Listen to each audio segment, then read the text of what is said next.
Hi everyone, in today's video is going to be my entry to the Diecast Mafia's Paint It Black challenge. For this challenge you have to take any casting of any scale and paint it black. For this I'm starting with a 132 scale Jada Toys War Machine and 2006 Ford Mustang GT.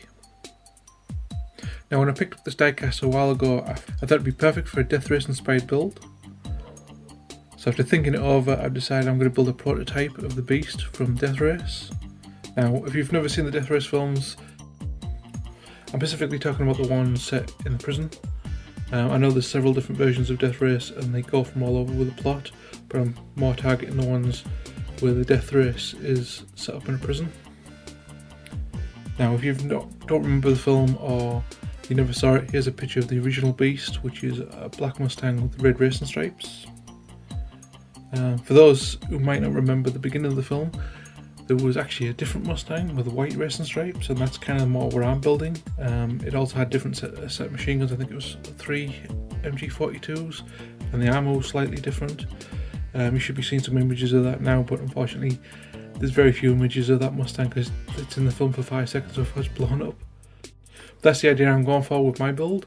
The idea is this was a previous Mustang in a previous race that was probably destroyed. So to start with, the casting's got these rocket pods moulded into the radiator grille and the lower section of the bumper. It also has some on the back, but these will be covered up by the tombstone. So off camera I made up a few mock-up of machine gun barrels, and I kind of want to go with the same kind of setup as the Buick in Death Race, where it's got all those machine guns in the front.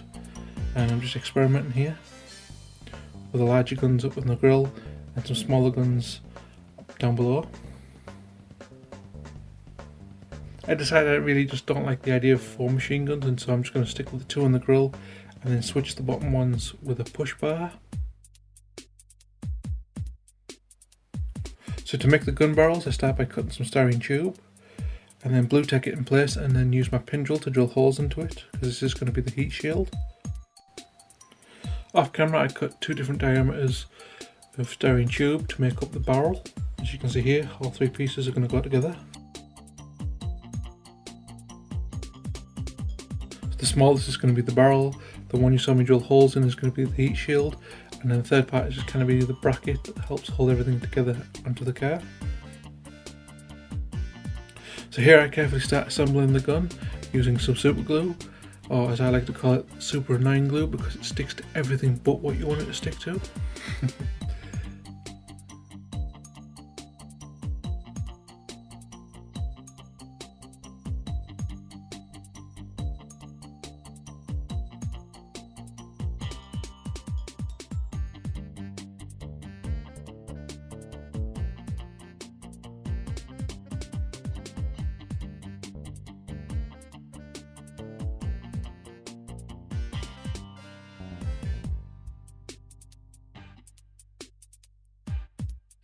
Next, to make the push bar, off camera I cut some lengths of styrene tube and some styrene rod to make up these parts and bent it all into shape.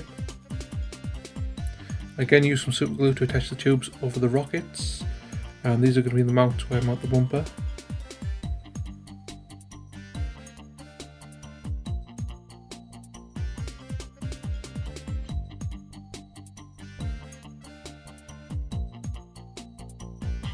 And then use some poly cement to attach the push bar to these tubes. Now I'm using poly cement because it's got a slower dry time, but it will melt the plastic together for a better bond, but it also gives me time to make sure everything's straight and level and in line. Again, off camera I cut another piece, but this time I use some square styrene rod and just glue this on top of the bumper to kind of help protect the guns in case this thing rams into some other car.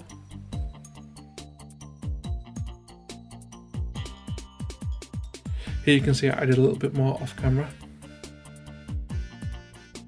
So next I move on to the tombstone, which is the rear shield armour at the back of the car. So I took the measurements of the back of the car and then just kind of drew out the shape on some styrene, and then I cut out 3 pieces because if you've seen the film it's made up of 3 different layers.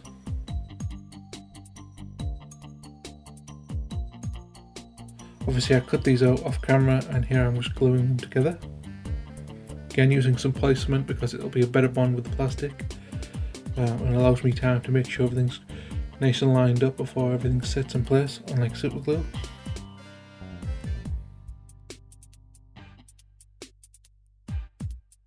Off camera I cut some styrene rod just to act as a mounting point for the tombstone, and here I'm just gluing them to the back of the car.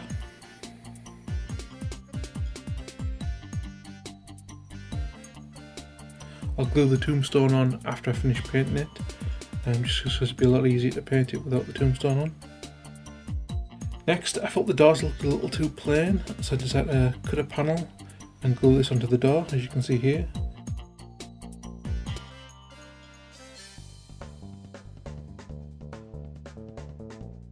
And then used some small styrene rod to act as the rivets and glued them in place using some placement.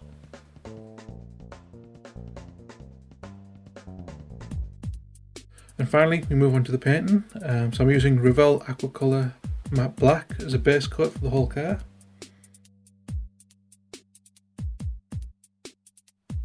After this I then masked out the stripes.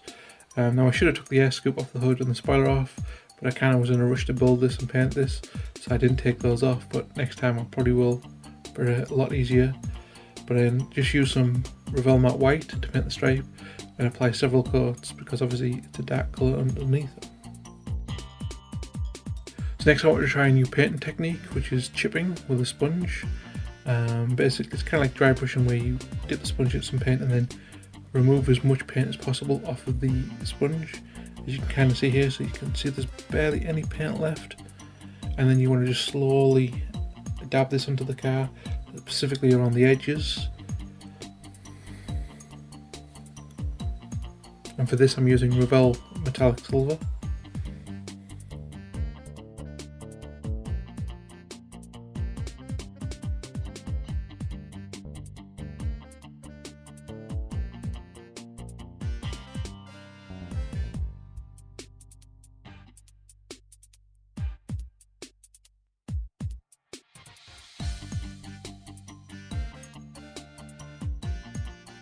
For the tombstone I use Revell Metallic Steel.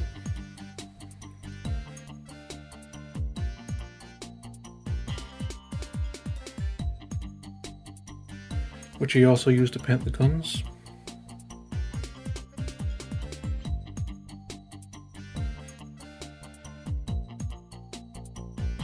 Now for the push bar I start with a base coat of Revell Rust.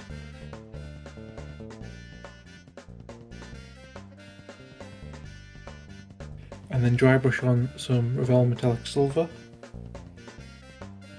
So for the wheels I use a Silk Matte Black, just to kind of give some contrast between the body colour and the wheel colour, and take some effort to not paint the outer rim to match the ones on the car in the film. At this point I then took my pin drill and then just drilled some bullet holes into the bodywork, which I then just painted up with some Revell Matte Silver.